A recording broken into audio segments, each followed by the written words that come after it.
Prologue, Death and Reincarnation. It was just your typical kind of life. I graduated from college, landed a job at a sort of big general contractor outfit, and with my older brother taking care of our parents for me, I was currently enjoying all the myriad benefits of the bachelor pad life. Age 37. No significant other. I wasn't exactly short or frumpy or hideous or anything. But when it came to the opposite sex, apparently I had nothing to offer.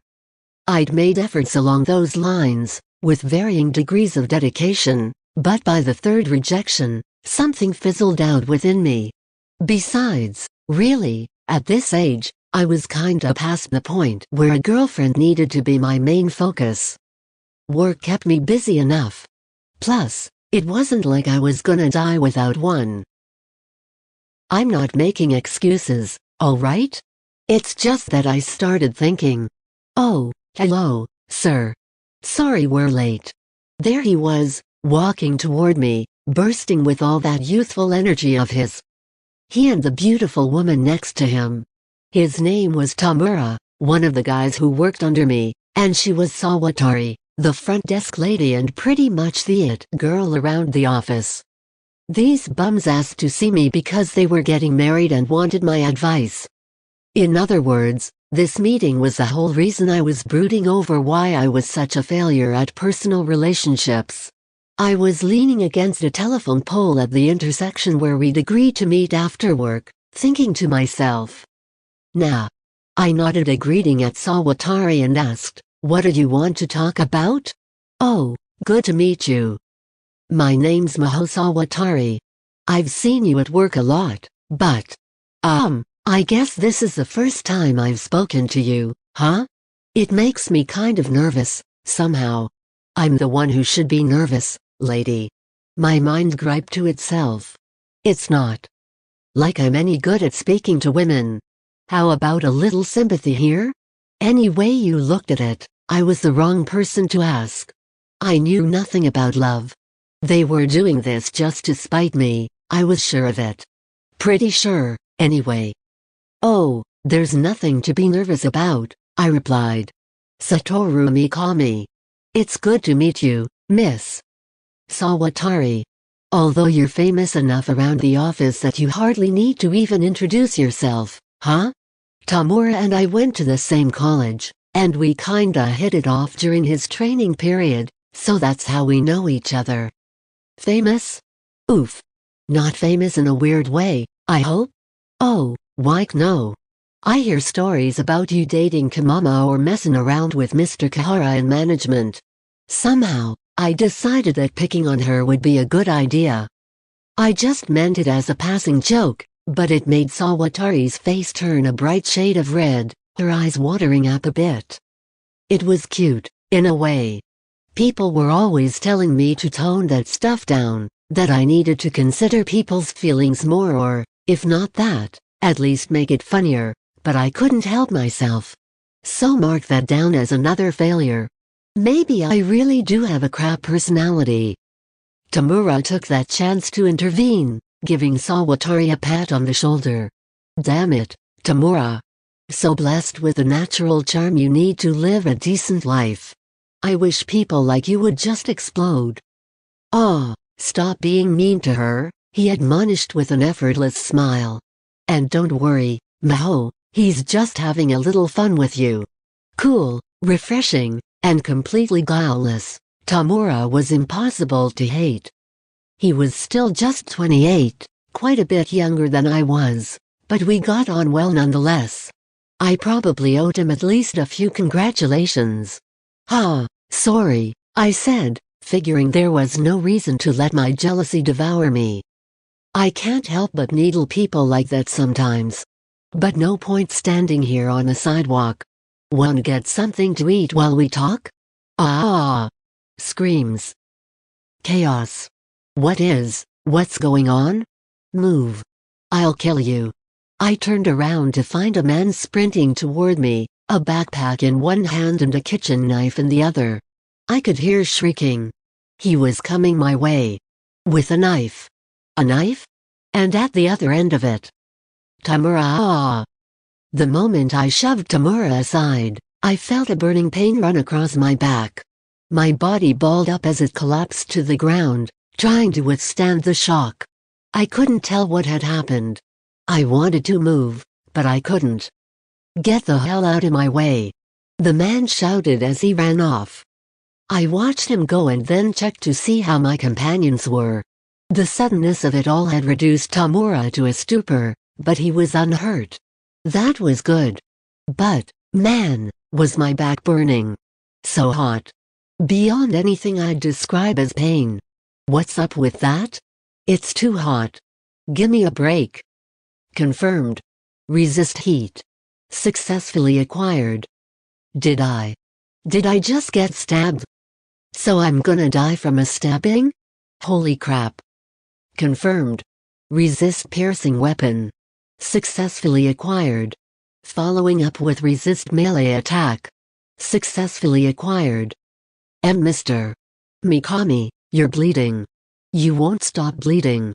I really didn't need to hear that right now. Was that Tamura? I thought I heard some kind of weird voice. If it was Tamura, then so be it. I'm bleeding? Well, duh. I'm only human. If you stab me, I'll probably bleed all over you, yes. Damn, this was starting to hurt, though. Confirmed. Cancel pain. Successfully acquired. Well, shit. All this pain and panic was starting to screw around with my consciousness.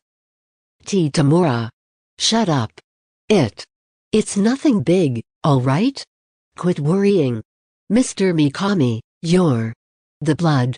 Tamura tried to hold me up, face drained of color and looking about ready to break into sobs. So much for that bravado from 2 minutes ago. I tried to see how Sawatari was doing, but my vision was too fogged up to manage it. Now the burning feeling on my back was starting to fizzle out. Instead, an intense, frigid cold was attacking me from head to toe. That's probably bad. People die once they bleed too much, don't they? Confirmed. Constructing a blood-free body. Successful. Hey, what are you talking about? I can't hear you too well. I tried to speak.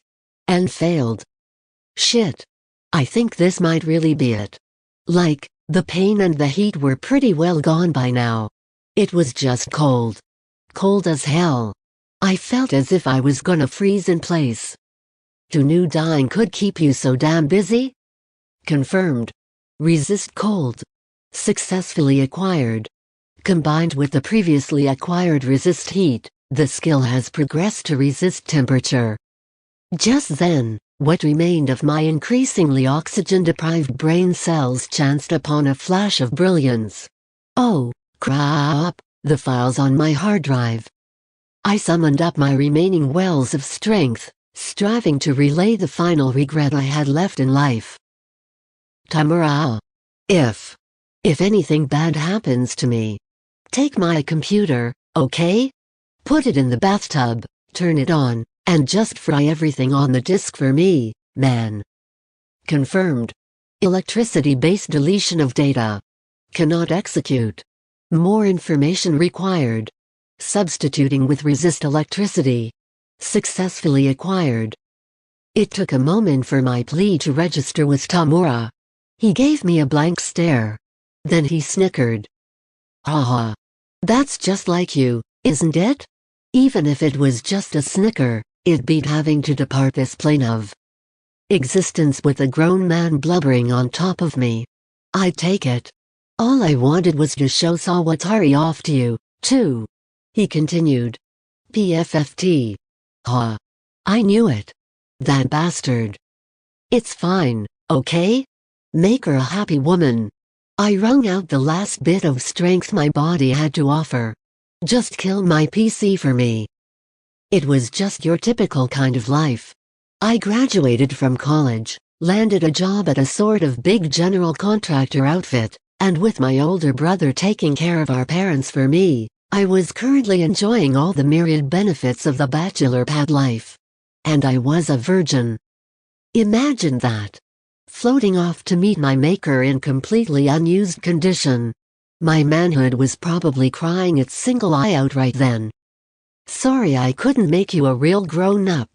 If there's such a thing as reincarnation, I'm gonna go on the attack next time, I promise. I'll hit up everyone I see, stalking my prey before I go in for the kill. Okay, not like that, but... Confirmed. Unique skill predator. Successfully acquired. I mean, here I was, looking at 40 without ever losing my virginity. Like an old sage meditating in the mountains. Another few years, and I probably could have been the great sage of celibacy. Not the road I wanted to take in life, but there you go. Confirmed. Extra skill sage.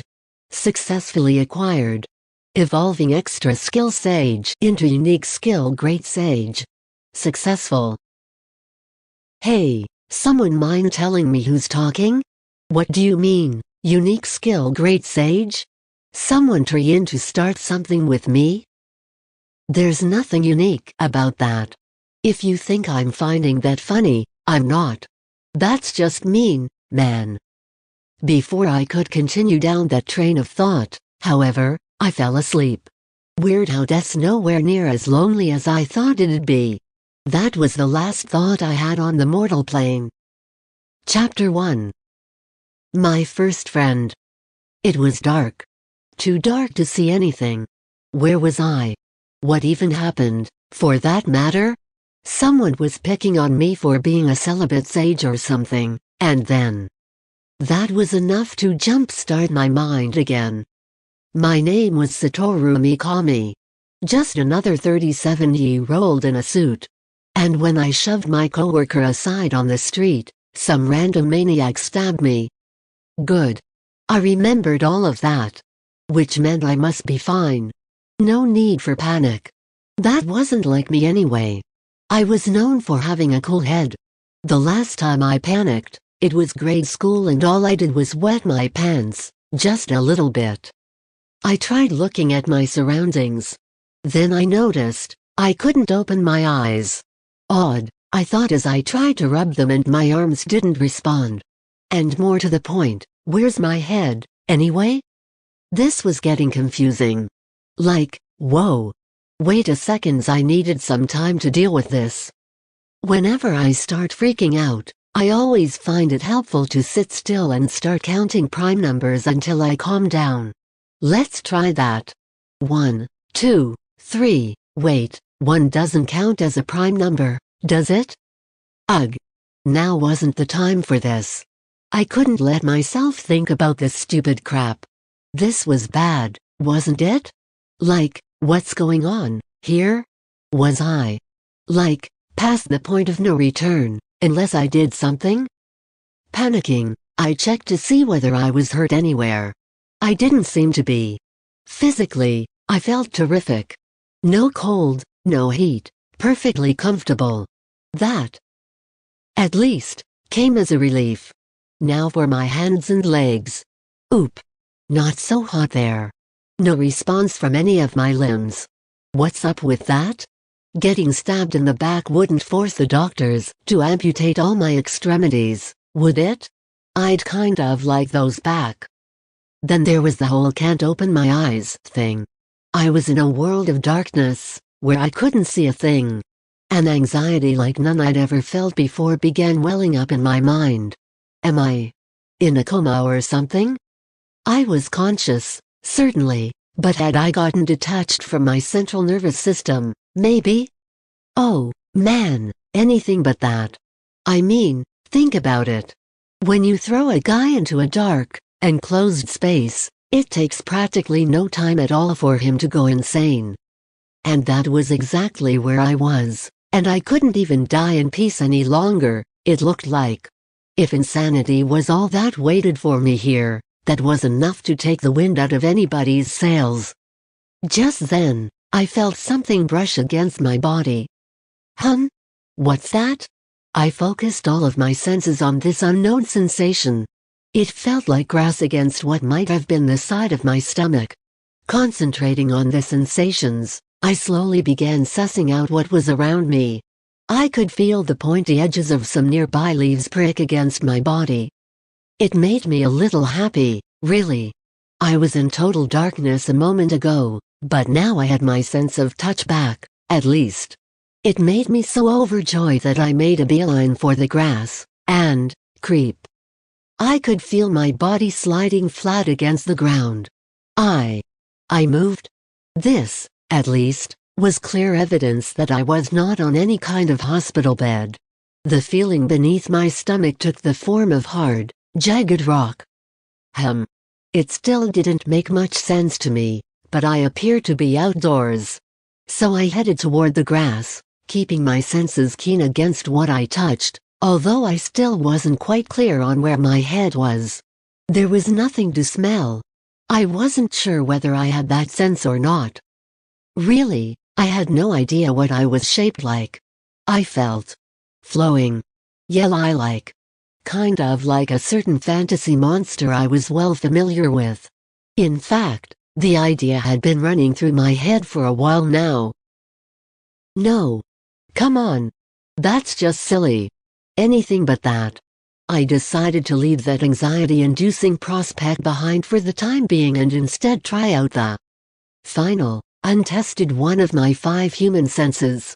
Not that I knew where my mouth was. So, now what? Suddenly, a voice ran across my mind. Use unique skill predator. Yes, no. Huh? What? Unique skill predator. And what was up with that voice? I thought I heard something weird when I was talking with Tamura earlier. That wasn't just me imagining things. Was someone there? Something didn't seem quite right with it. It wasn't that I thought I had a visitor, so much as, well, as I just had words floating into my mind. Cold, unfeeling words, like a computer-generated voice. Let's go with no for now. No response. I waited a while for one, but no further voices came. It appeared there wouldn't be a second question. Did I make the wrong choice? Was this a kind of game where you got stuck if you didn't start giving yes answers? I was assuming the question would just repeat forever until I said yes, like any normal RPG. Guess not. Kind of rude of that voice, though. Showing up, asking a simple question, then disappearing forever. It was nice hearing someone for a change, but the hell, man? Oh well. Let's go on with what I was trying before. My sense of taste. I moved toward the grass I felt earlier. As it brushed up against me, I leaned forward, feeling the whole of my weight settle over the field. It was definitely grass of some sort. Once I was sure of that, I suddenly realized that the area where the plants met my body was starting to melt. I thought it was myself melting at first, but apparently it was only the grass. And with that, I could now tell that the components of the plant life beneath me were being taken into my body. So that was how it worked? Instead of having a mouth to eat with, I just ingested plant matter with my whole body? It sure didn't taste like anything. From this, there were a few conclusions I could sensibly make. First, I was no longer human. That was a given by now. So did I really get stabbed to death? It didn't seem like much of an open question at this point. It'd also explain why I was resting on a rocky patch of grass instead of in a hospital room. What happened to Tamura? To Sawatari? Did he scramble my hard drive for me, like he promised? I was full of questions, but also a suspicion that, by this point, none of them really mattered anymore. I had to think about what came next. So, is this it? Am I really with the kind of tactile feedback I'm getting at the moment? I trained my senses back inside my body. It responded with a rhythmic motion. Bowing. Sproing. Slowly, inside the total darkness, I took the time to ascertain the exact boundaries of my form. Heavens! I used to be such a handsome, attractive man, and now I'm so fluid. So aerodynamic. Yeah, right. You think I'd accept this just like that? As far as I could feel, there was no longer any doubting it. I could picture it in my mind. I mean, what else could it be? Not like I had a prejudice against it. Hell, it was kinda cute, if anything. But was it for me, though? If you took a poll, I think at least 9 out of 10 people would have the same answer.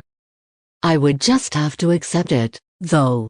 Accept the fact that my soul, or whatever you want to call it, had been reborn inside a monster from another world.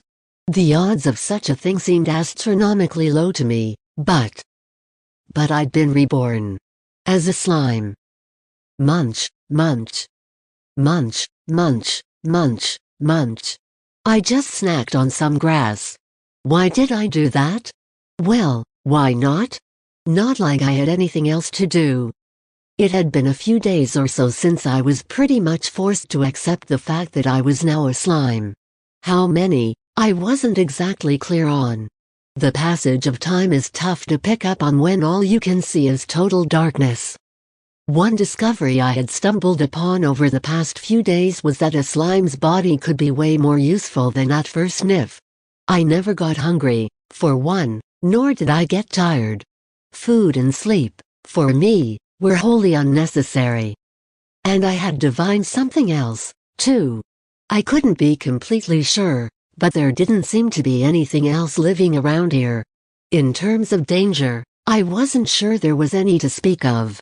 My days were blissfully free of worry. Or anything else, really. The whole time, I never heard that voice again. By this point, I wouldn't have minded a little companionship. But no. It was just me, the grass, and me eating it for lack of much else to do. It was simply a way to kill time.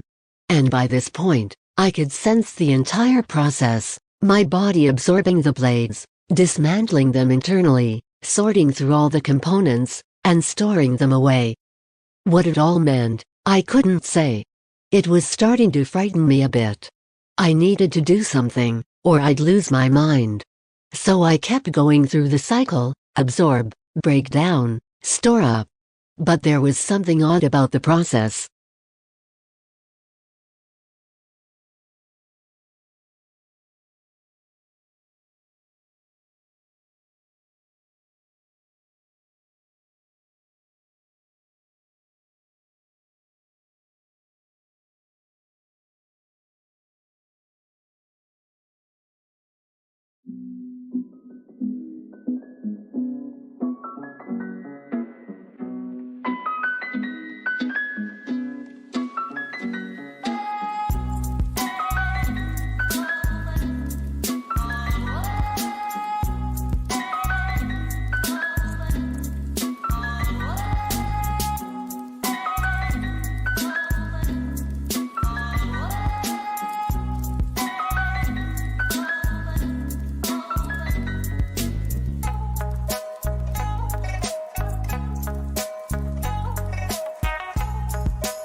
OOP.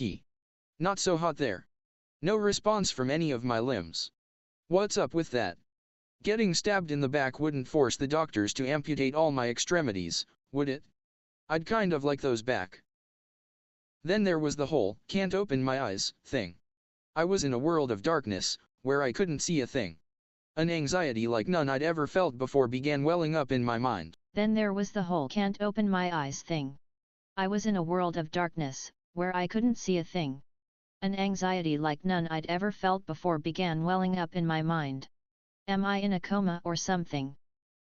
I was conscious, certainly, but had I gotten detached from my central nervous system, maybe? Oh, man, anything but that. I mean, think about it. When you throw a guy into a dark, enclosed space, it takes practically no time at all for him to go insane.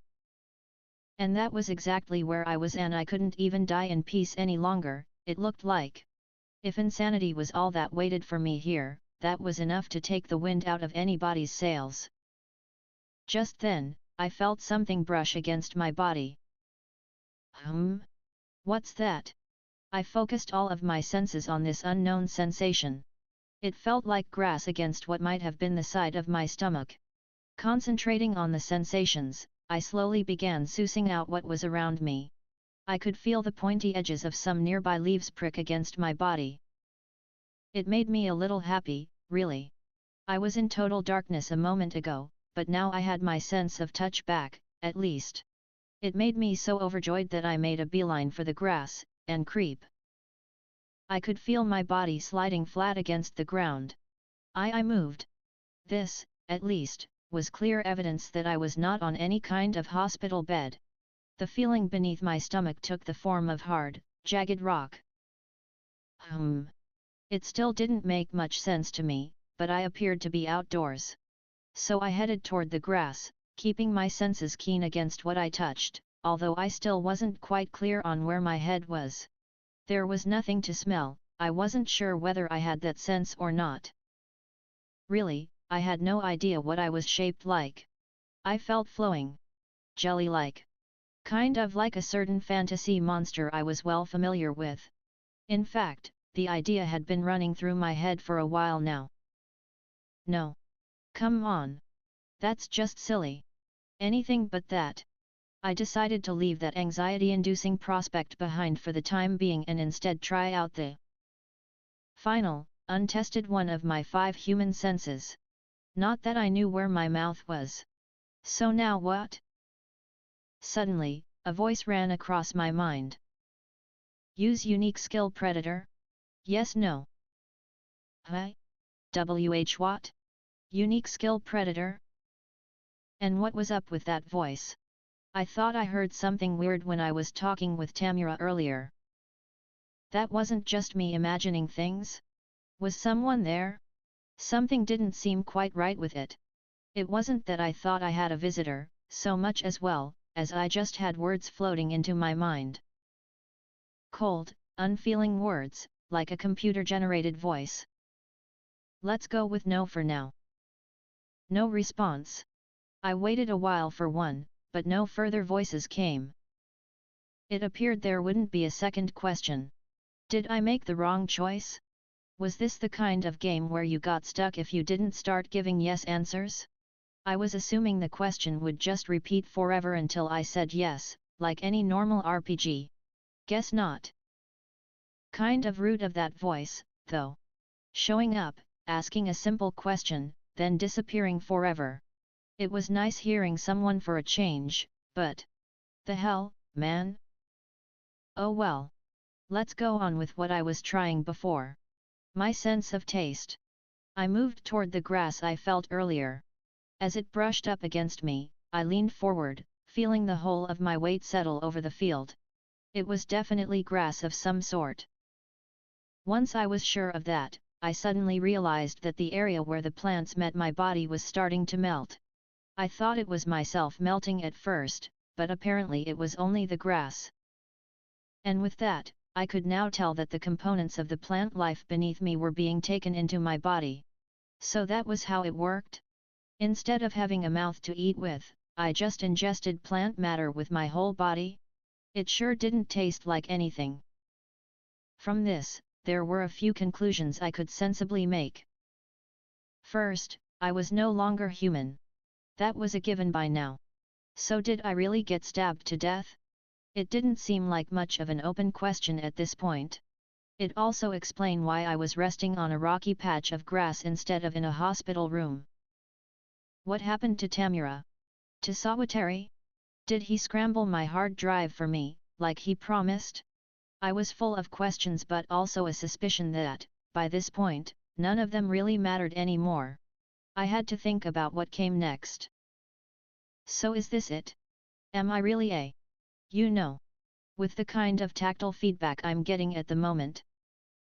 I trained my senses back inside my body. It responded with a rhythmic motion. Boing. Sproing. Slowly, inside the total darkness, I took the time to ascertain the exact boundaries of my form. Heavens! I used to be such a handsome, attractive man, and now I'm so fluid. So aerodynamic. Yeah, right.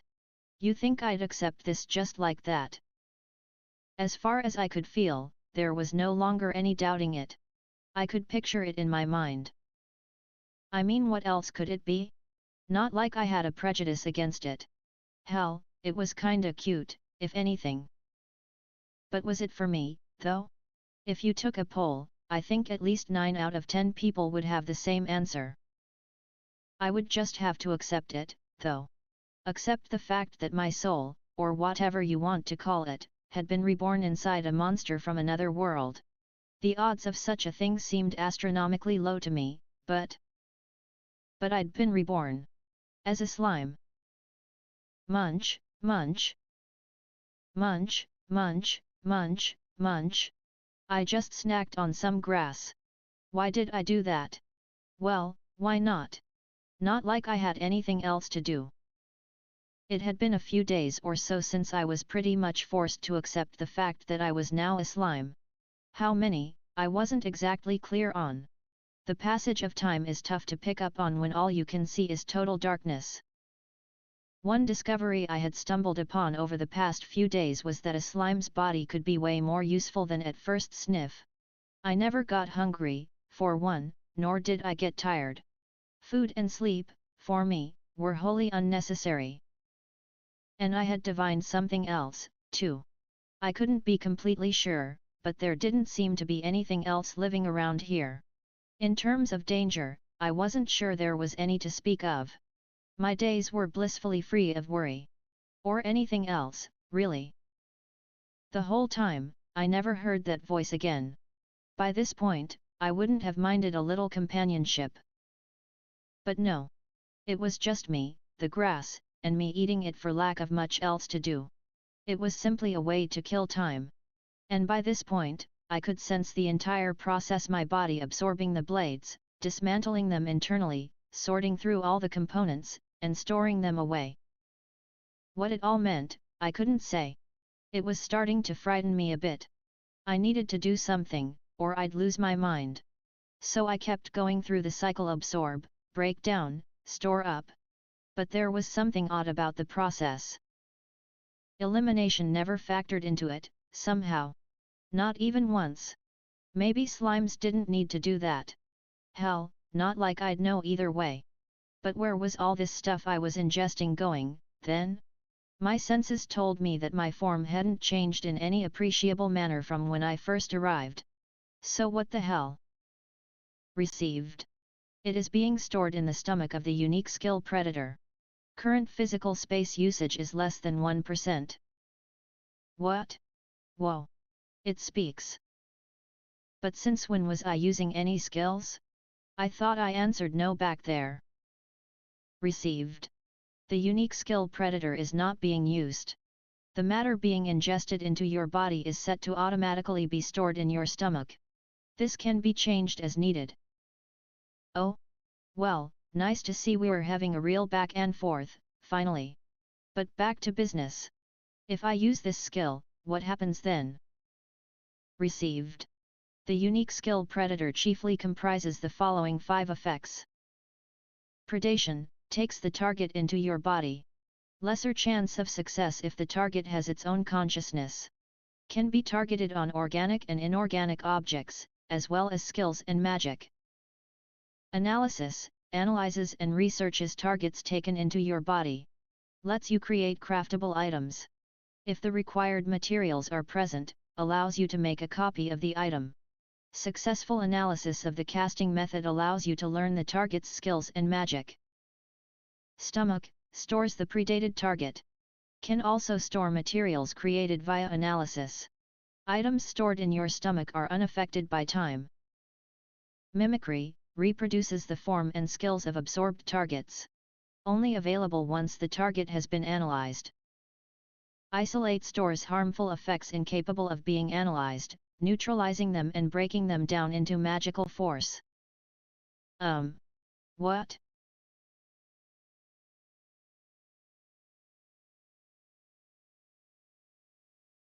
For the first time in a while, I was thrown.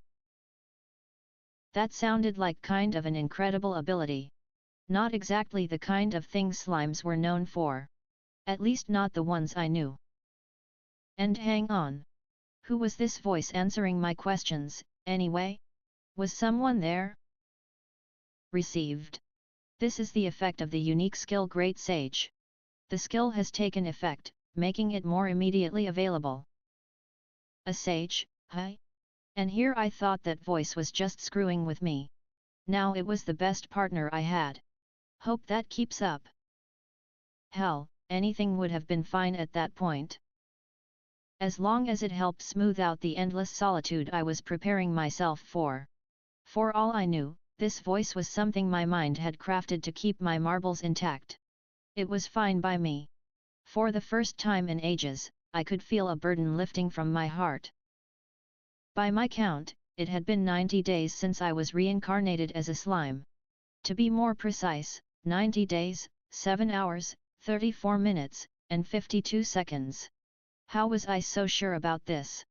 Turned out that was one of the many side effects of evoking that great sage skill. Holy cats, was that thing helpful? Talk about your best friend in a pinch. Any question that popped to mind, it instantly provided the answer. According to this sage, it took 90 days for the skill to fully fuse itself with my soul. Normally, it would be unable to provide responses in the form of conversation, but in order to answer my questions, it apparently revamped itself, diverting part of its world language powers to assist me. That's how it was explained to me, at least. This useful ability relaying words into my mind isn't normally possible. As it explained to me, this world language was heard only when there were great changes to the world or when you either earned or upgraded a skill, something that normally didn't happen all that often. These skills were obtained only rarely, when the world recognized that you had grown in one way or another. Evolution, meanwhile, was something most people never got to experience in their lives. It was all Greek to me, but if that was how it was, I was willing to accept it.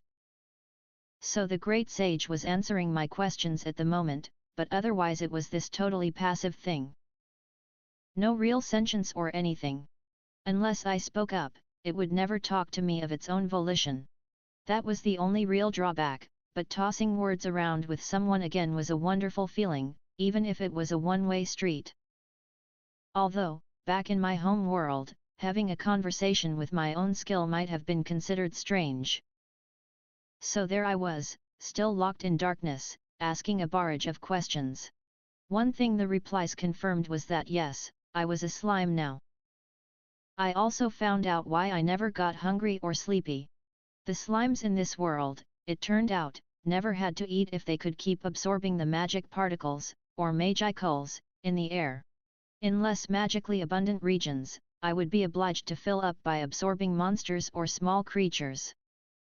Most slimes shied away from areas with low magic presences, but the ones that didn't were apparently both quite strong and madly vicious. Usually it was the other way around, where a wealth of local magic meant especially strong monsters. In other words, the area I took up residence in was so laden with magic that I didn't even have to eat. As for the sleep question. Received. The body of a slime consists of a mass of completely identical cells. Each individual cell may function as a brain cell, a nerve cell, or a muscle cell. Since the operational cells used for thought are rotated in and out at regular intervals, there is no need for you to sleep. This raised the question of where my memories were being held, exactly. Maybe it was kind of like a RAID setup on a computer? That would be close enough, came the response. Considering its lack of personality, the sage certainly came up with some snappy replies. Speaking of which, the great sage skill consisted of 5 effects. Hasten thought. Boosts perception speed by 1,000 times. Analyze and assess. Analyzes and assesses the target. Parallel operation. Operates on any matter you wish to analyze, separating it from the regular thought process. Cast cancel. Annuls the casting period required when using magic, etc. All of creation. Provides full coverage of all unsuppressed matter and phenomena in this world. All of creation? So I know about everything, everywhere, with no effort on my part? Score. Or so I thought. It turned out that I could only be told information related to things I'd already heard about. In other words, I needed to recognize and understand a concept before I could grab a full analysis of it. And the spell thing, did that mean I could instantly use any magic once I learned it? And, like, there was magic in this world and stuff? The great sage replied with a big yes.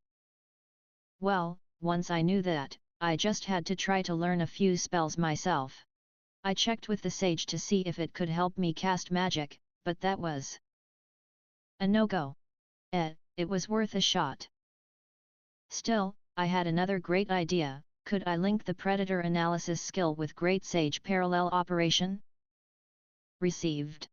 It is possible to link predator analysis with Great Sage parallel operation. Do you wish to link them? Yes, no. Yeah. Not that I had anything to analyze yet. Wait.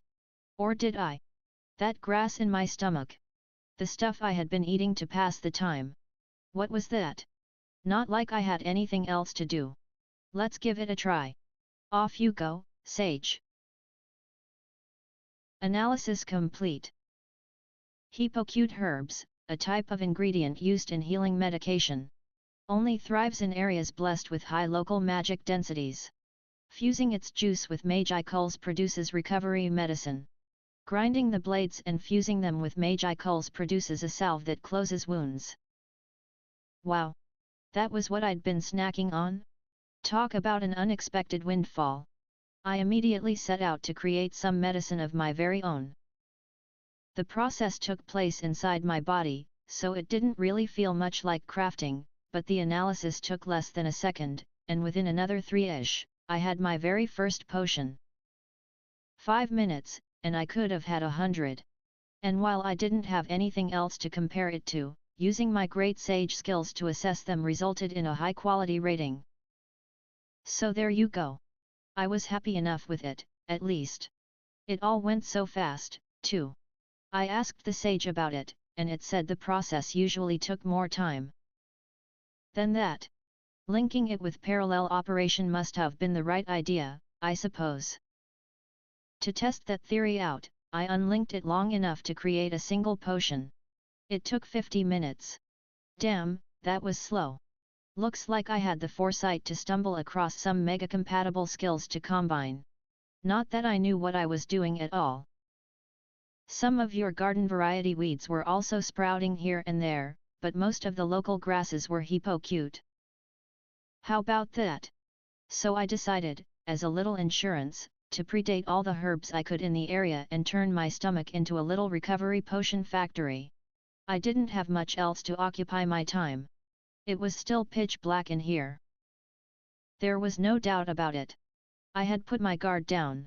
I had a partner who granted me skills and the ability to engage in conversation, and I let it get to my head. I suppose that had a lot to do with how for 90 days in a row, I never ran into any other creatures. No danger to my life whatsoever. But either way, I had let my guard down. For an instant, I was like, hey. I felt a sudden sensation that I had grown lighter or heavier or, like, unstable. Did I fall in some water? In the past 90 days, I hadn't felt so much as a drop of water hit my body. I'd assumed I was in a rain-free cave or some other kind of shelter, so I had never even entertained the possibility before.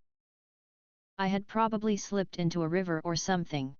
Rivers don't exist indoors, so maybe it was some kind of underground creek in this cave I was in? Up to now, I had been careful with every step I took, making sure everything remained steady in the darkness. But after learning about my skills, getting full of myself, and using predation to eat a pasture's worth of grass, I had stopped paying attention to what was under me. I was always like that. Getting cocky, then screwing it all up in the end. I'd proclaim to a customer, "Oh, absolutely. That won't be any problem at all," and then have hell to pay. It had happened over and over. I still remember the spiteful looks the rest of my team gave me for it. Too bad I didn't think to stop myself in time. What kind of idiot runs off into parts unknown when they can't even see? If I survived this, I was gonna give myself what for. Of course, given my personality, I doubted I'd learn anything from it. It was funny how serenely I was handling this whole thing, though. Not like I had much in the form of arms or legs I could flail about in horrified panic. Guess it's over, then. Pretty short lifetime even by slime standards, maybe. I said my final prayers, awaiting my inevitable suffocation. Suffocation never came. Why not? Did I not fall in the water? Time to call on the sage, maybe. Received. A slime's body operates exclusively on magi culls. Oxygen is unnecessary, and therefore, so is breathing. That is why you have not been engaging in that behavior. Oh. Right. I wasn't paying attention, but I guess there wasn't any breathing, was there? Made sense. Even after 90 days, I was still learning something new. But now wasn't the time to celebrate. I had fallen into water, and even if I wouldn't die, it did still put me in kind of a bind. What now? I couldn't really tell whether I was floating or sinking. My lack of limbs precluded any attempt at swimming. Would I wind up at the bottom sooner or later and be able to creep my way back to the surface? Or was I doomed to bob around in the middle of the current, never reaching much of anywhere? Though, if anything, it felt less like a violent torrent and more like I was being rocked in a cradle. Very gently rocked. It felt pretty good, even. Something told me this wasn't flowing water after all. Maybe it was a lake, not a river. I didn't feel as though I was being taken anywhere. I was just kind of bobbing up and down, like a plastic bag, and it didn't feel as if I'd ever hit bottom. If things stayed this way, I was in big trouble. What now?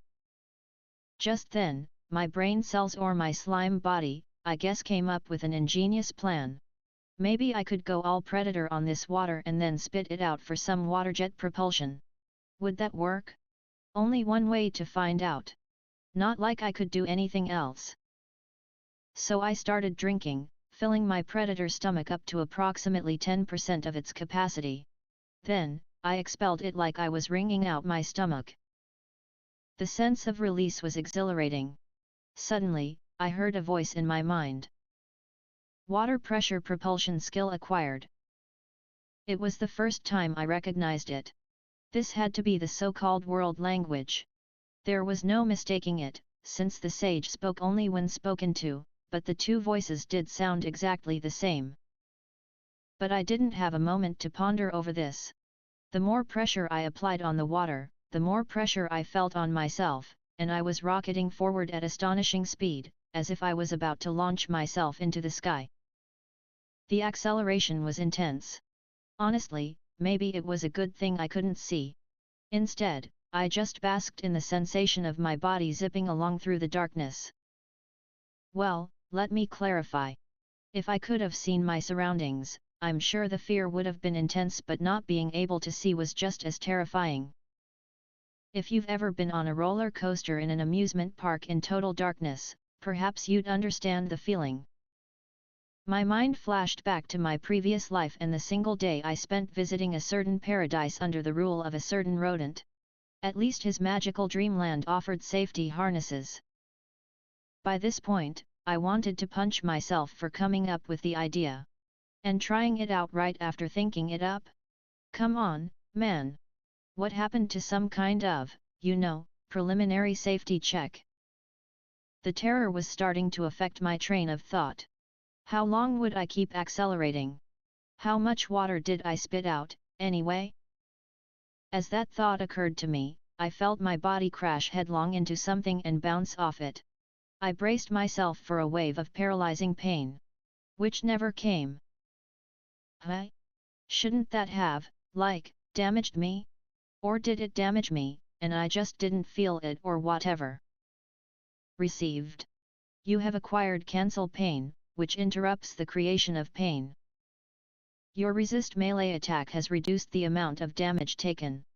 The amount of damage your body has incurred is 10%. The intrinsic slime skill self-regeneration has taken effect. Would you like to support it with your predator unique skill? Yes, no. Oh, so I was hurt a little, then? Made sense.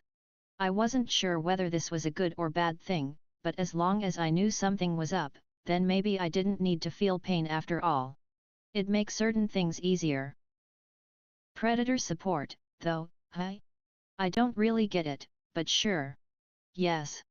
At that moment, I was greeted with the feeling that I had suddenly lost some of my body mass. After a while, I felt it return. My damaged parts had been predated, analyzed, and repaired. Talk about a useful body to have.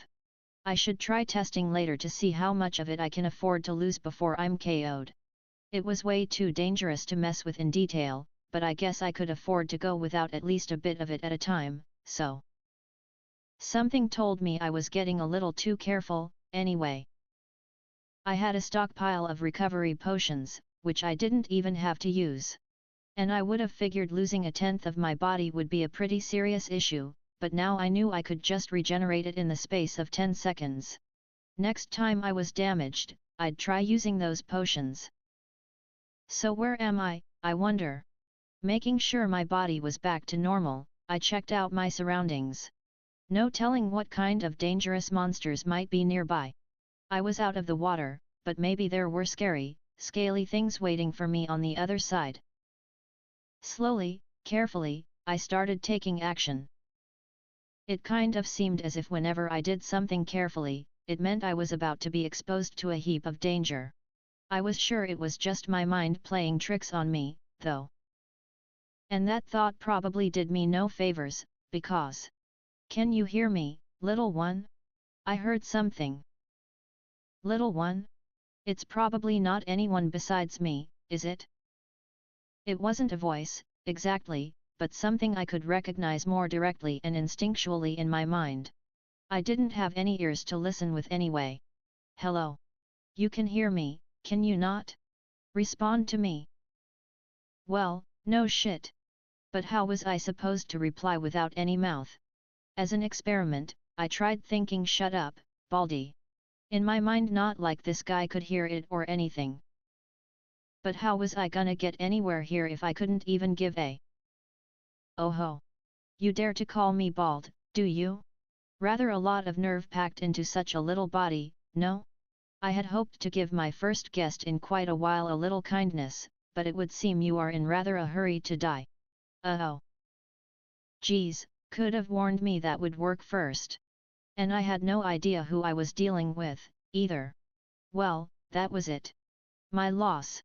Time for an apology. I'm sorry. I didn't know how to reply to you, so I just tried saying the first thing that came to mind. I'm really sorry about that. I can't see anything right now, so I have no idea what you even look like. Did that come across? Kind of rude to call this guy bald when I couldn't even see him, I supposed.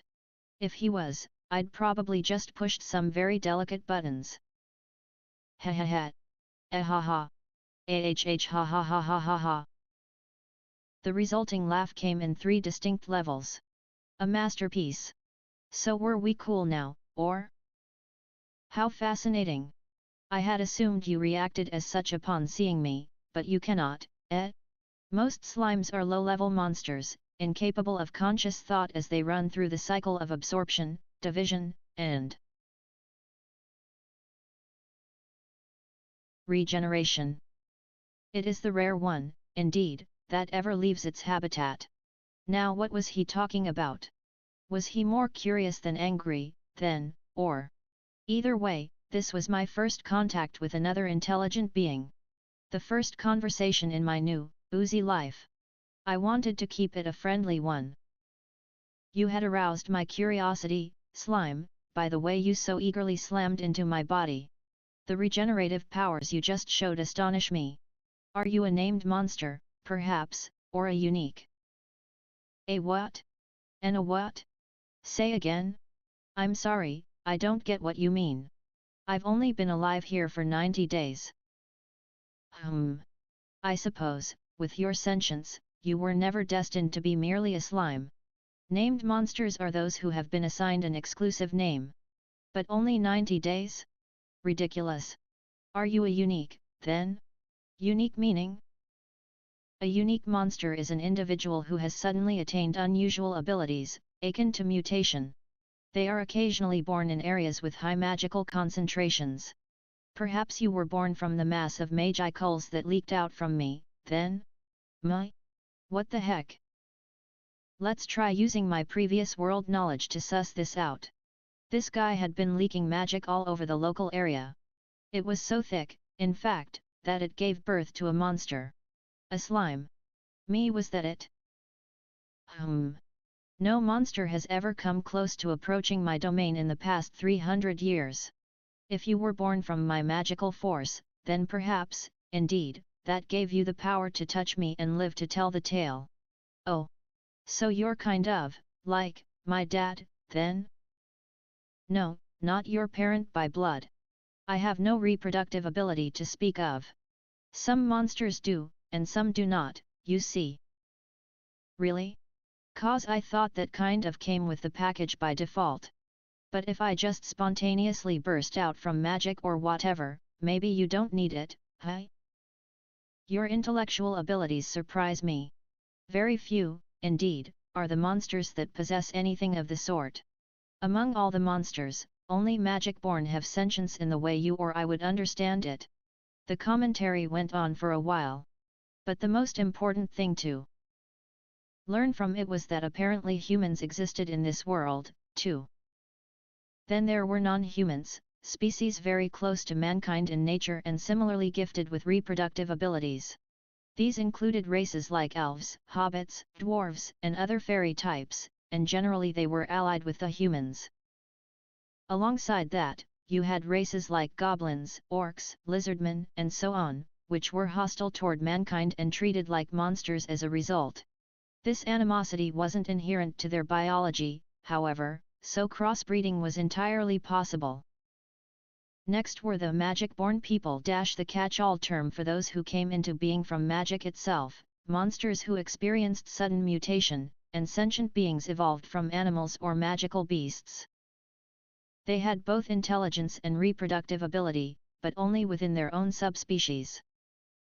In their upper social castes existed titans, vampires, devils, and other longer-lived species all equally capable of having offspring, although they rarely did so, since their overwhelming magic force caused them to be nigh immortal, obviating the need to leave descendants.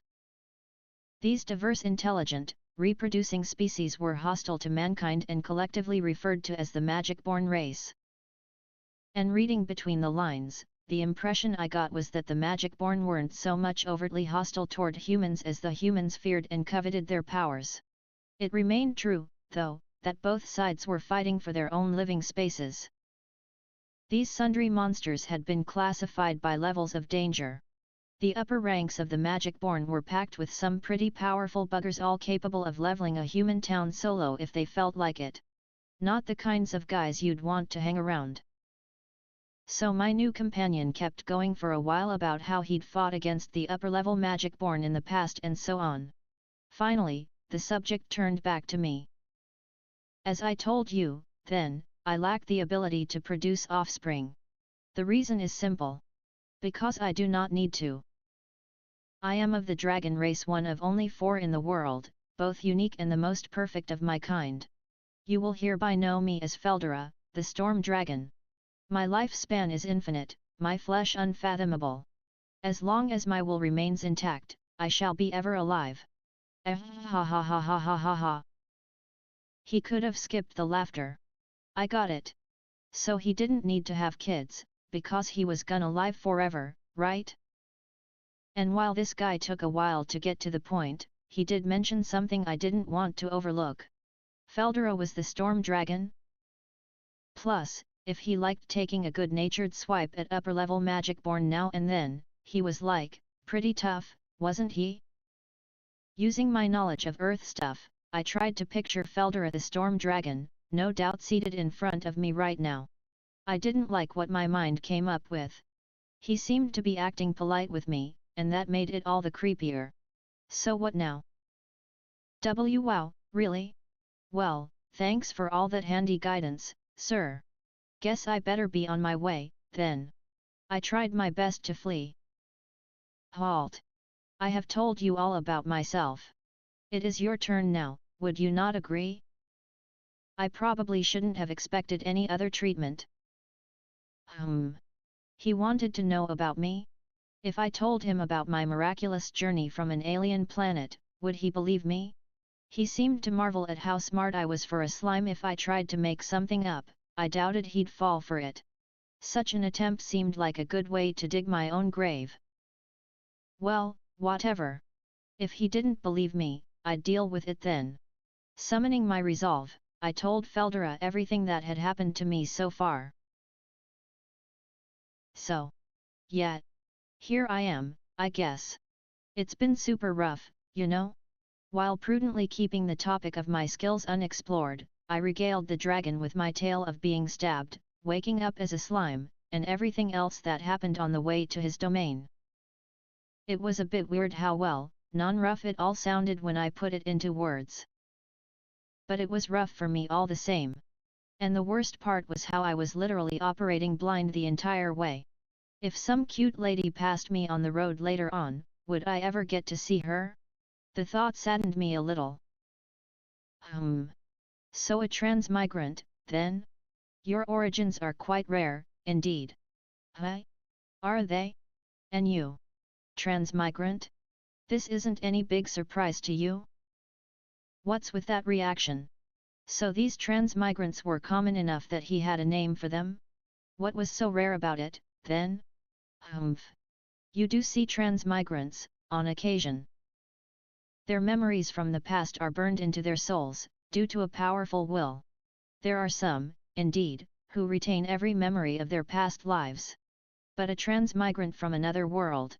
That is quite uncommon. A regular soul, by itself, would have no hope of surviving a journey across realms. It would dissolve midway, taking its memories with it. Someone retaining their full mind and becoming reborn as a monster out of pure magic. I cannot recall any past example of that. Quite peculiar, indeed. Transmigrants from other worlds, it seemed, kept only part of their memories at best. Someone like me, who still had them all, was pretty well unheard of, not that I cared too much. He had just told me something I couldn't afford to ignore. A soul, by itself? So you could travel to this world without getting reincarnated or anything. Am I that unusual? 'Cause it sure doesn't feel that way. Are there people, then, who come here from other worlds without being trans-whatevered? There are. None have succeeded in traveling to another world from here, but there are more than a few that have completed their travels here from elsewhere. They are known as visitors, or otherworlders, and they bear knowledge of things that do not exist in this world. They acquire, as I hear it, some manner of special power when they make the journey here. Beyond that, there are records of transmigrants, who, as I said, bear knowledge of other worlds. Not all of them choose to openly identify themselves as such, though, I imagine. Interesting. I didn't know whether they came from the same planet I did, but it might be good to chat with them a bit. There might even be some from Japan, for all I knew. It was probably best for my sanity to have a goal while I was here, besides. I see, I see. In that case, I think I'll try and track down some of these otherworlders, as you called them.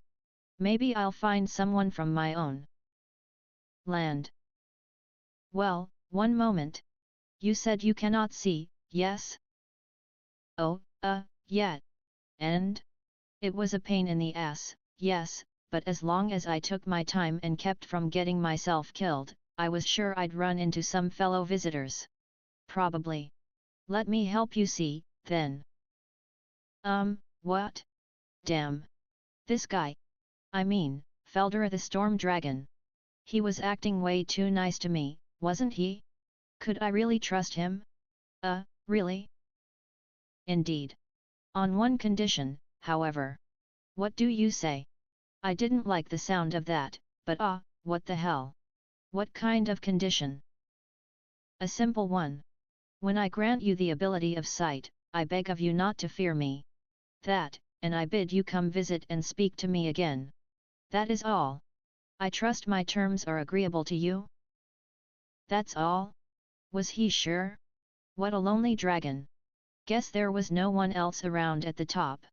No wonder he couldn't stop talking to me. I must have been his first conversational partner in ages.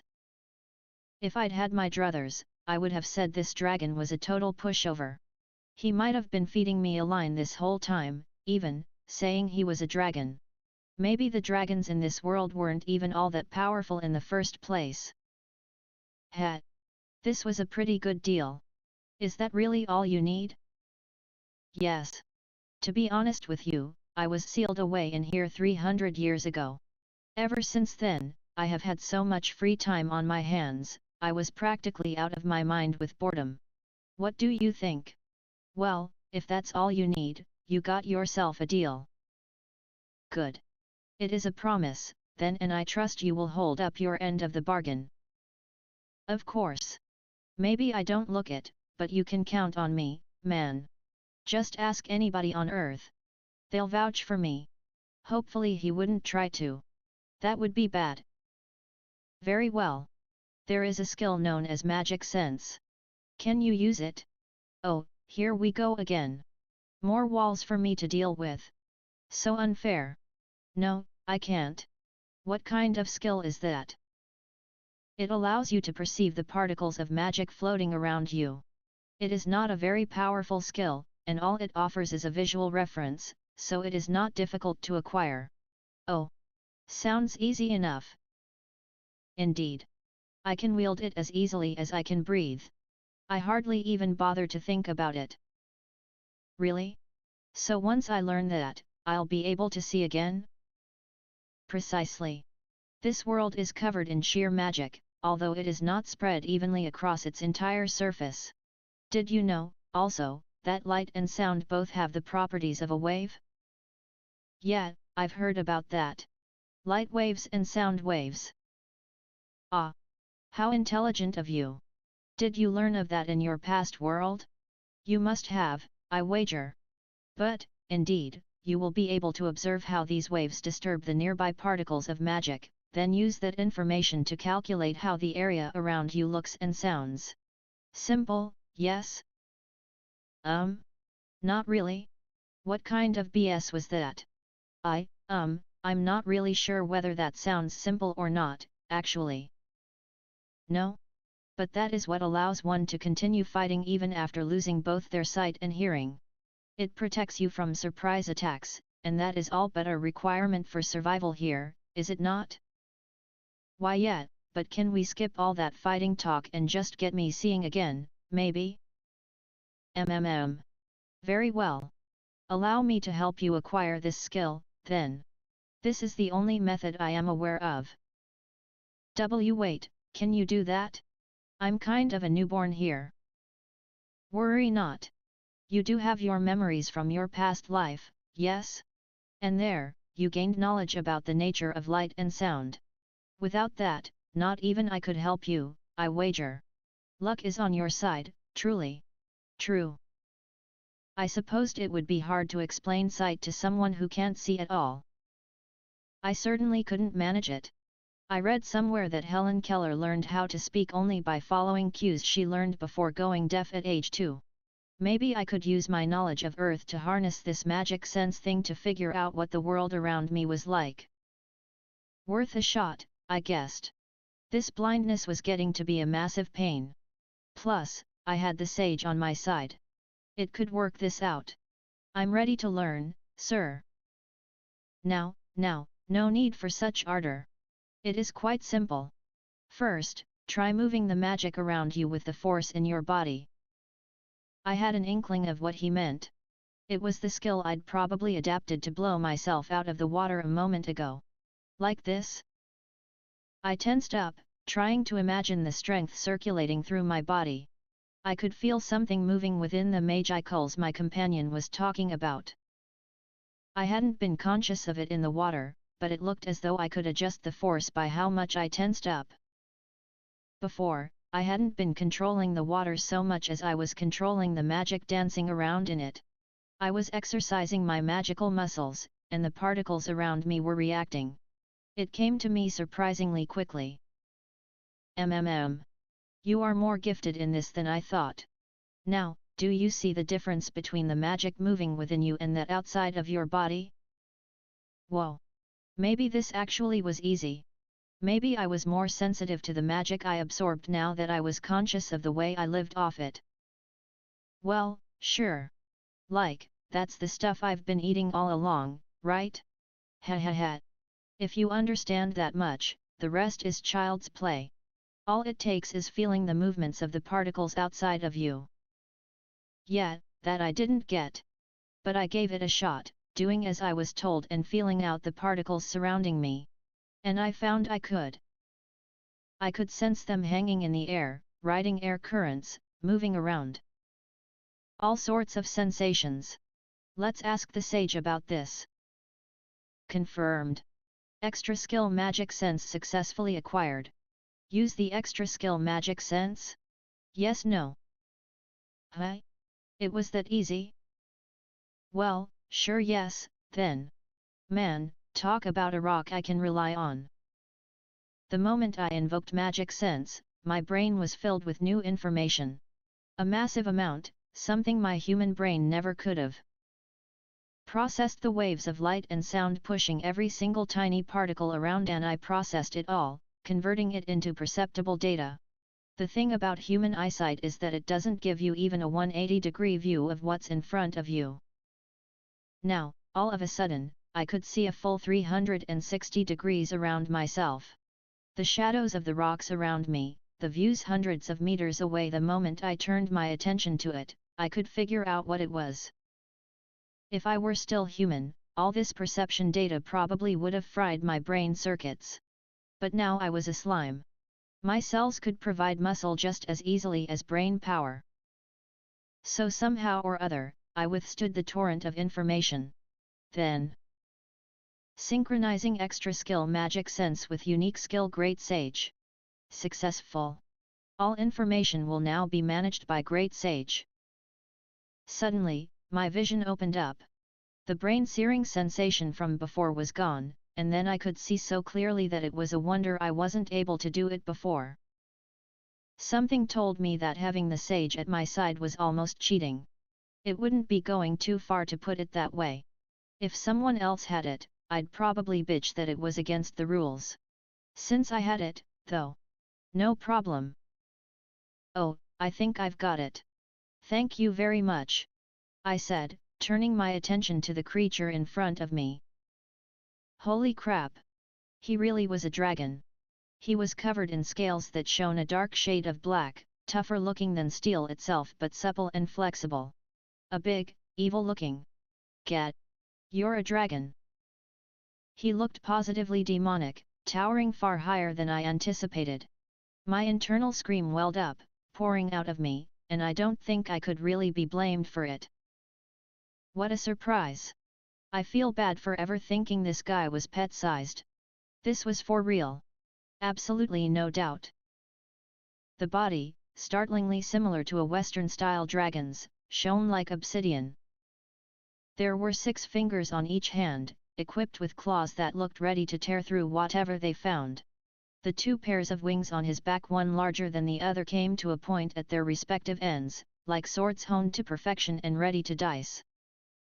Upon closer observation, the ominous scales covering his entire body actually radiated a dark purplish light, a mixture, perhaps, of their natural color and the unearthly force that made its way through the surface. There was something strangely beautiful about his vast shape, the picture of majestic dignity. I began regretting being so rude back when I couldn't take it all in, but that was all water under the bridge. Turned out, by the way, that I was indeed oval-shaped. Like a little bun. Kind of a light turquoise, maybe? Lighter than the daylight sky, but not by a lot. A rather elegant color, I thought. Shame about the whole being a slime thing. You do remember your promise, yes? And considering your previous complaints, you learned rather quickly, no? Oh, of course. I was just joking a little, is all. I can see just fine, and plus I can hear now, too. I really appreciate this. Humph. You could have taken your time. So he was fine after all. A little scary looking, but he was awfully kind to me, for no good reason. He really was lonely, I imagined. It was unfortunate that he looked the way he did. Kind of like that little story about the poor red demon who wanted to befriend the humans. So what do you intend to do next? Well, for starters, I figure I might as well look for some other worlders from my home country. Not that I care too much if I don't, but you know. Finding some would be better, but it's not as if we were guaranteed to become fast friends. Plus, with my brand new eyesight, scoping out the world could do wonders for me. Harvesting the light and sound around me had just expanded my world 1,000-fold. Now, finally, I could say goodbye to my days of literally chewing the cud in my tiny cave or whatever. That dragon, though. The more I stared at him, the more sinister and terrifying he seemed. And yet he didn't move a single inch. He mentioned a 300-year-old seal, right? By the way, Feldera, you said something about being sealed away? Ah. Yes, I perhaps underestimated my opponent slightly. I eventually began fighting with, shall we say, more urgency, but well, it was rather too late by then. The dragon sounded almost proud of his losing performance. Magic was one thing, but I doubted there was a sword or lance in this or any other world that could scratch him. It wasn't as if I knew that much of this world yet. Maybe it was crawling with horrifying monsters even more powerful than him, or something. Was your opponent that tough? She was quite strong. She was what the humans call a hero, one blessed with so-called divine protection. A hero? My days in front of a game console had made me well familiar with that term. Simply doing hero stuff didn't make you dragon-slaying material, though. A lot of recent games had turned their so-called heroes into foils or parodies of themselves. Besides, maybe things were still a bit more traditional around here. Now that I recall, Feldera continued, the hero also said she was summoned. Perhaps she hails from the same area as you. Oh? I dunno. Where I come from, nobody's that strong, you know. Perhaps, but many other worlders come here bearing special powers. Powers that are chiseled into their souls in the midst of their journey. The summoned will always bear one such skill, a unique skill, one exclusive to them and them alone. Unlike the other worlders who come here by sheer accident, these people bear a soul strong enough to withstand the stress of the summoning process. The fact that said summoning process so rarely succeeds in this world otherwise proves as much. When you say summoning process, do you mean magic, or whatever? Precisely. A process requiring at least 30 magicians conducting a ceremony that takes place over 3 days. It is rarely successful, but it is seen as a powerful weapon to have in one's arsenal, should the need arise. A weapon? Those summoned in such a manner are bound by a magical curse upon their soul, unable to resist the orders of their masters. Whoa, really? No human rights or anything? Human rights? What rights would one possibly expect in this, of all worlds? Do not entertain such fantasies in this realm, little one. The only law that reigns here is survival of the fittest. Might, as they say, makes right. Well, hey. If you got summoned to this world, no point hoping that your old values applied over here, I guessed. Bit hard to accept that. So are you saying that other worlders pretty much get treated like slaves here? No. It depends. There is no domination stamp applied to them. If society accepts them, they are free to live their lives as they please. They can become adventurers or the like. Many other worlder adventurers have sought my head. They learned the error of their ways soon enough. Hi ha ha ha ha. So you're only forced into servitude if you were summoned here, hi? Not servitude, exactly, but I suppose so, yes. I like to believe I know a great deal about the humans, but a great deal is not everything. No. You're a dragon, besides. In way, he knew almost too much as a dragon. At least conversing together put me on his good side enough that he answered all my questions. So we kept talking, Feldera and I, dragon and slime, about all sorts of things. How had the fight gone with this hero? How strong was she? Her skin was pale in color, the dragon told me, her lips were bright red and small. Her long hair was a dark shade of silver, kept back in a single ponytail. She was slim, not that tall, rather small for a human. Her face was apparently covered by a mask, but there was no doubting her beauty. I asked him whether this beauty was enough to distract him, whether he was too enwrapped to defend himself properly. Enough of your nonsense! He bellowed back at me. Apparently she carried a long, curved sword. A katana, it was called. She didn't bother with a shield. Taking advantage of two unique skills, absolute severance and unlimited imprisonment, and a wealth of other magic, she, as Feldera put it, overwhelmed him.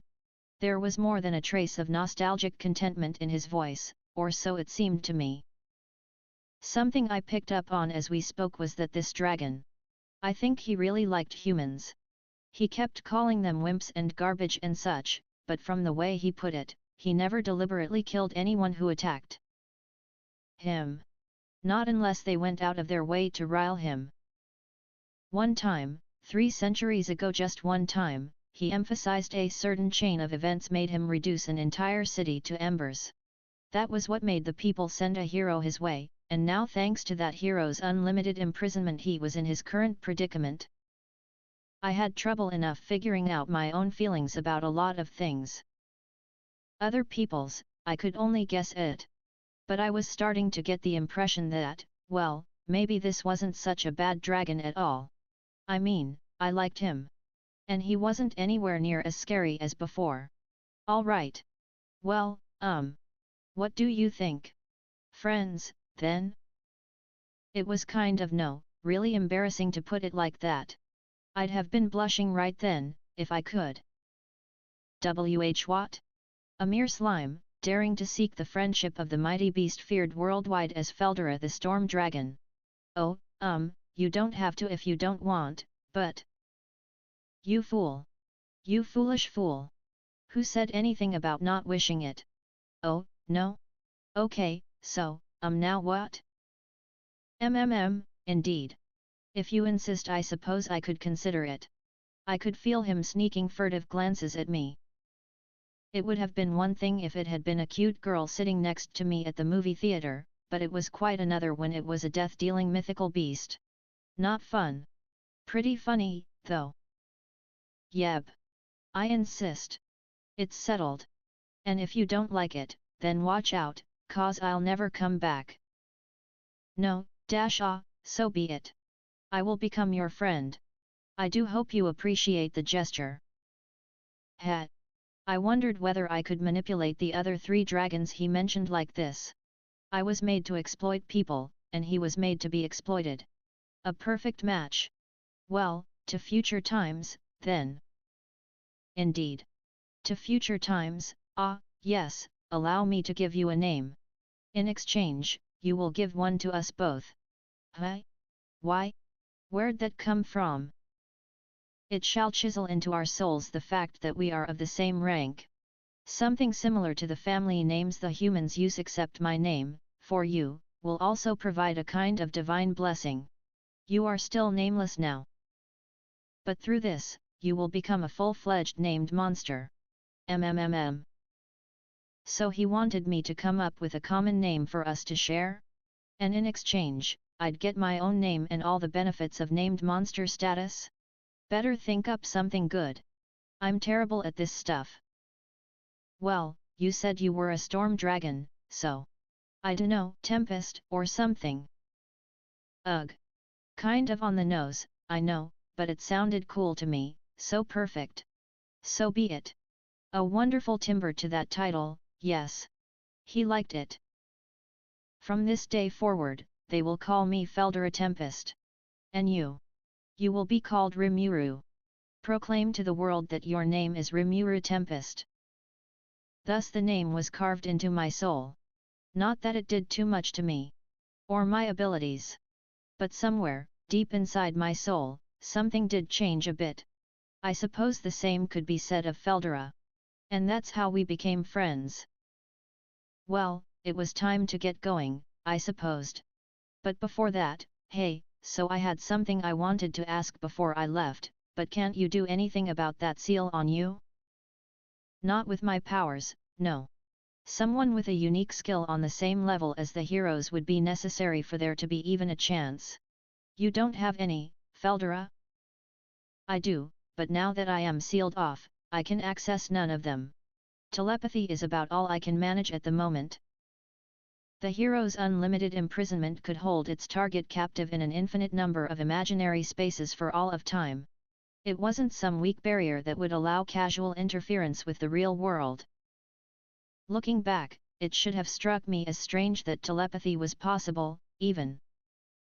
It wasn't the sort of thing that would break down over time, but given that he could have any contact with the real world, and even exchange messages, perhaps it said more about Feldera.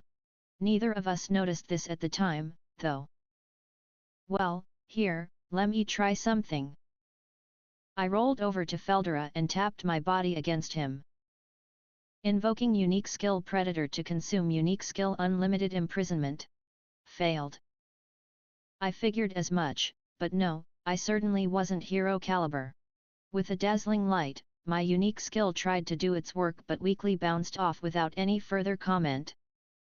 I thought it might have made a small rip, but that was all. The barrier would repair itself shortly, no doubt. I was hoping that unique skill on unique skill would result in something, but it didn't. Was there anything I could do, though? Something. Received.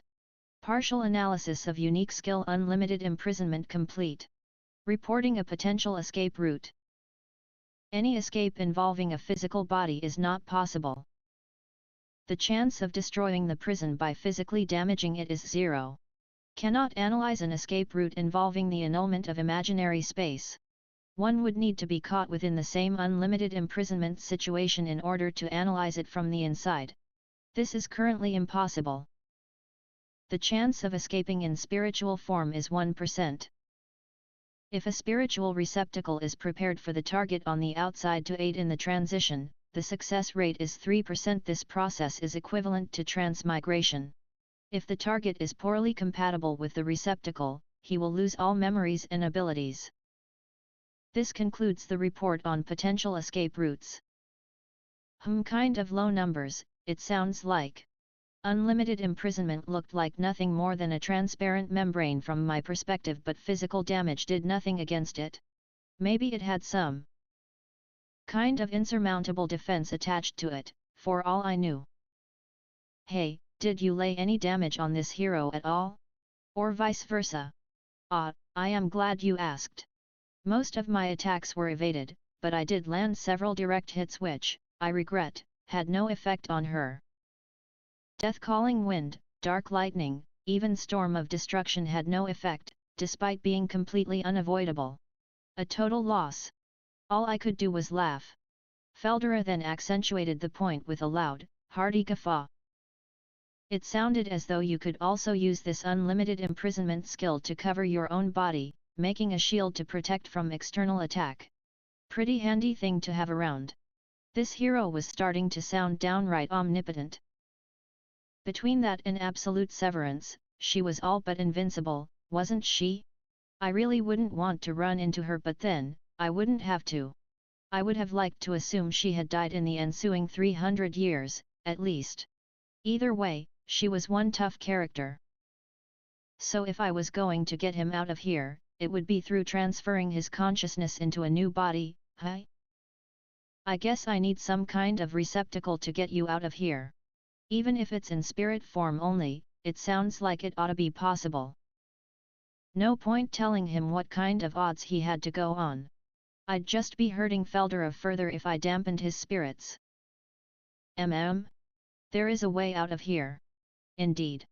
I feel my magical force will exhaust itself by no later than 100 years from now. My magic continues to flow out of me, even now. Yeah? so that's why there's such a concentration of it around here. Indeed. Even high-class monsters would not dare approach. You saw how there were no weeds on the ground? The sort of plants that can thrive in this area are very rare indeed. Right. I recalled all the hippocute herbs I'd churned through over my short life. It was that valuable, huh? Yeah, so you wanna try escaping, maybe? If I had the right receptacle, I think that'd help our chances a fair amount. Do you know what I'd need, though? Indeed, even if I escaped in spiritual form only, it would be quite difficult to regather magic and form my core once more. You're creating a small tear in the prison helped my chances immensely, no doubt. As for that receptacle, the new core, if you can bring one to me, all I'd have to do is traverse myself over to it. Transmigration, I suppose. Yo.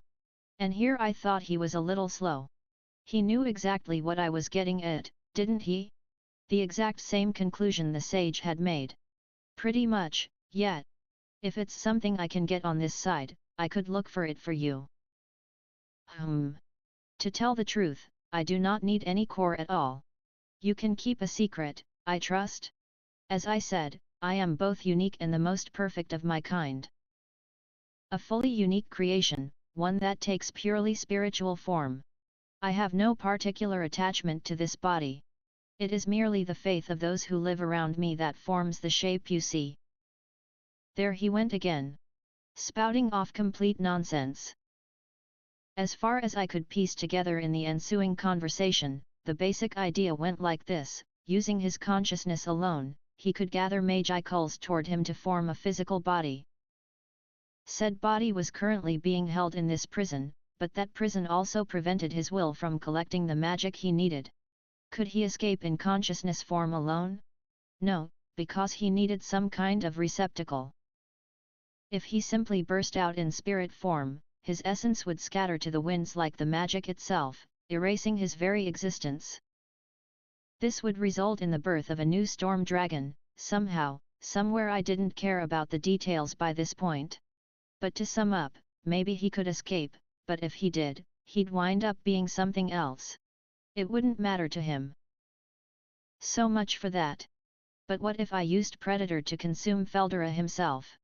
I could either analyze him inside my stomach, or isolate him and annul the effect of unlimited imprisonment, and he'd be out. Would that work? Received. It is possible to store the target Feldera in your stomach via the unique skill Predator. Really? In that case, if I could convince him of it, we could get going. If I couldn't, he'd have another century of isolation before he was reduced to non-existence. So I spent a few moments explaining the Predator skill to Feldera, and what I wanted to do with it. It'd be impossible from the get-go without the sage's help, but... Mwahahaha. Fascinating. Please, go ahead. I leave myself at your mercy. You're that ready to believe me? But of course. It'd be far more fun to break through this prison with you than sit around and await your return. With the two of us together, this unlimited imprisonment could fall quicker than we thought. Now I got it. He was one, but now we were two. I liked his outlook. So the plan was I'd use Great Sage and Predator to analyze this beast, and Feldera would try to destroy it from the inside. No worries about Feldera dissipating away in my stomach. I was starting to think this could actually work. Alright. So I'm gonna consume you, alright? Hurry up and get out of there. Ha ha ha. Right away. You shall make me wait no longer. Let us finally join together. Right. I summoned up my stores of resolve, touching him for a moment, then activated my predation skill. In a moment, Feldera's massive form disappeared from sight. It happened almost too fast. We were talking just a moment ago. Seeing him gone suddenly made me feel very small and very solitary. Using the skill on my first target created too much resistance to work at all, but with the help of a fully cooperative Feldera in all his hugeness, it couldn't have gone more smoothly. He and unlimited imprisonment itself were sucked in at once. Kind of a surprise it all fit in me, though. Checking my stomach usage. Geez, 25%? How big was that thing, anyway? Then conduct analysis of unique skill unlimited imprisonment?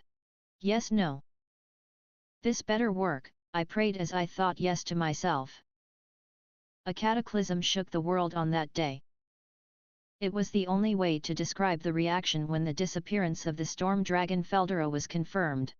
It wasn't every day that a special ranked monster simply vanished without a trace. Monsters, as well as adventurers, were ranked on a system of 6 grades, from A to F. Pluses and minuses could be attached to these grades for extra precision. This system was first put into place by a man named Yuaki Kagurazaka, a rumored otherworlder and one of the few to assume the topmost rank of Grand Master in the Free Guild. It was quickly adopted, thanks to being much easier to understand than the previous, somewhat arbitrary 4-tier system of Novice Rightward Arrow Beginner Rightward Arrow Intermediate Rightward Arrow Advanced. The special S rank combined the S rank, which comprised Demon Lord, class foes that deserved more than simply an A, with the special tag reserved for those above even that class monsters capable of single-handedly engineering calamities or natural disasters. A scale-breaking rank, existing wholly outside the 6 traditional ones. Normally, an A-ranked monster alone would be dreadful enough to threaten the existence of a nation. Someone like Feldera was dangerous enough to plunge it into despair. 300 years of penance had done nothing to affect the dragon's rank as a natural disaster, level threat. Just because he had disappeared didn't mean he couldn't be reborn somewhere, posing a new menace before long. But 20 days after the initial report of his disappearance, the Western Holy Church issued a report that, as far as its investigations could tell, Feldera the Storm Dragon both no longer existed and showed no sign of existing anytime soon. Word spread first in the area around the Forest of Jura, a broad plain dotted with a large number of minor countries.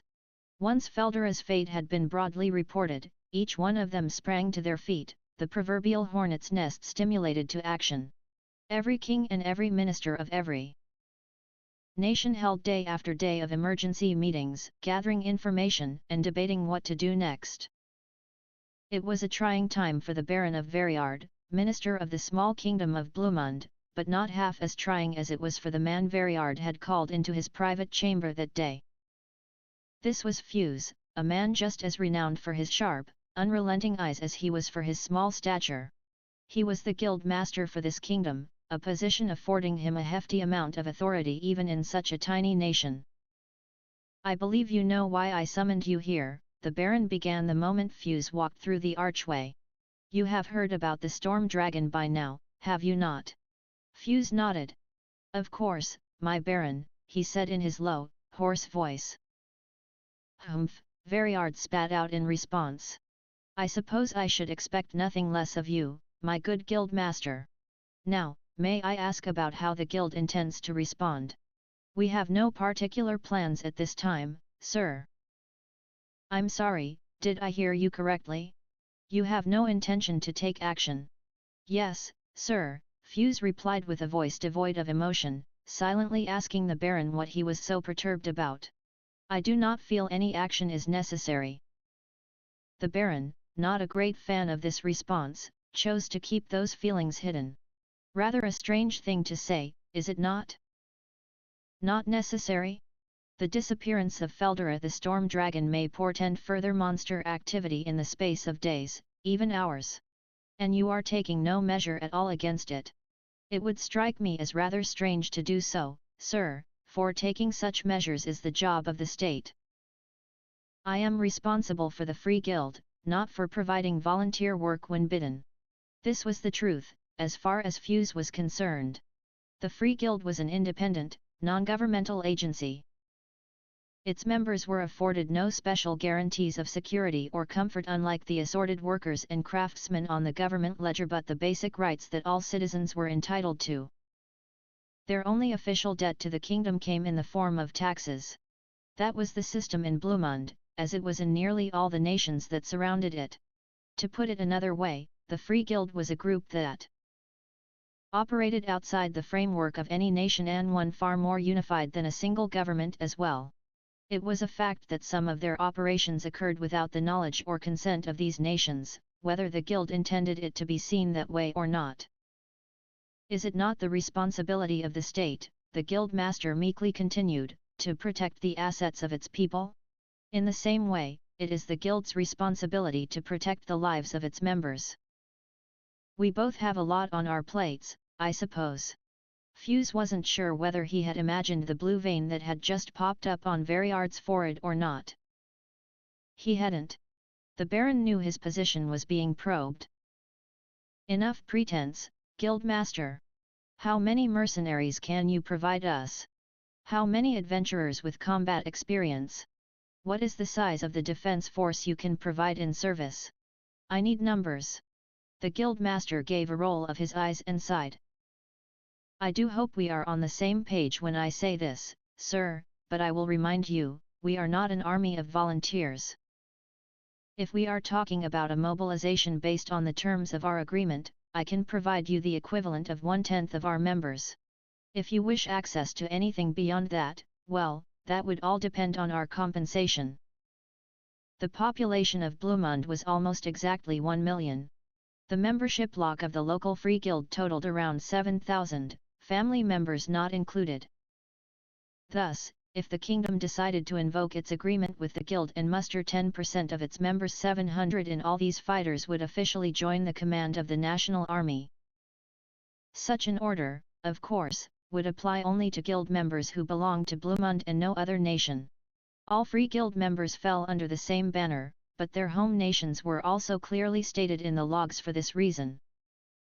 What's more, while a nation had the right to define its own mobilization period under this agreement, it was also obliged to give the guild a 1/5 discount on taxes collected during the entire period.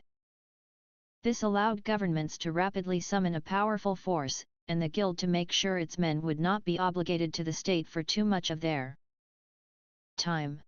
For a group like the guild, which was required to pay salaries to all deployed members in advance, it was the obvious approach to take. Besides, even if a government asked for every man the local free guild had, there would be no way to handle them. After all, only about half of any guild's membership had any fighting skill. The Bluemund nobles were fully aware of this.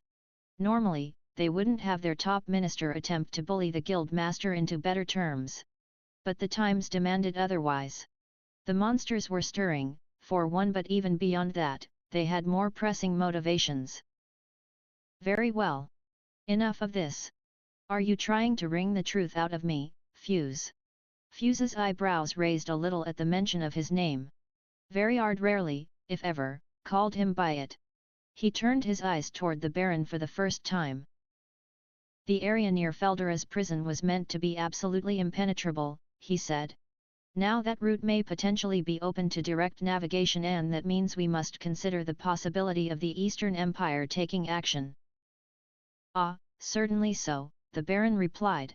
Whether they were letting Feldera be or were simply afraid of the seal being broken, we have been detecting sudden new movements in the Empire after a long period of silence. Do you understand what that means?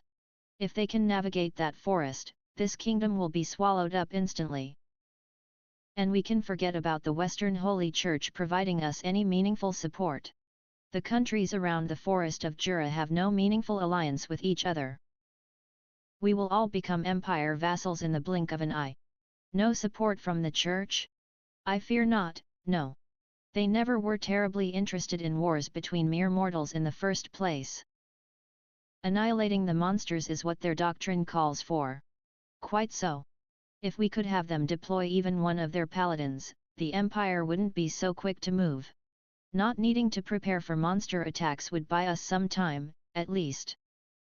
I doubt anything could stir the Church to action, Fuse said. The destruction of a nation or two does nothing to affect their own finances. They cannot help everyone, nor even their own flock. He took a moment to gauge the Baron's face. Veriard looked exhausted, as if he had aged rapidly in just the past few days. It was understandable. The two of them were childhood friends.